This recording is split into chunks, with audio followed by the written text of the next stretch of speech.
the misty highlands of mountainous Bedugul region on the Lake Beratan of Bali, there's a beautiful floating temple, Ulun Danu Beratan or Bedugul Temple.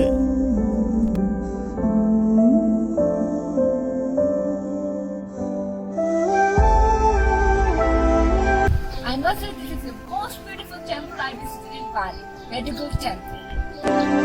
This is one of the places you have to experience by yourself, as no video shots or photographs can ever truly express its real beauty. It is believed that this temple dates back to 17th century and is named after goddess Danu, the queen of water and the goddess of beauty and fertility.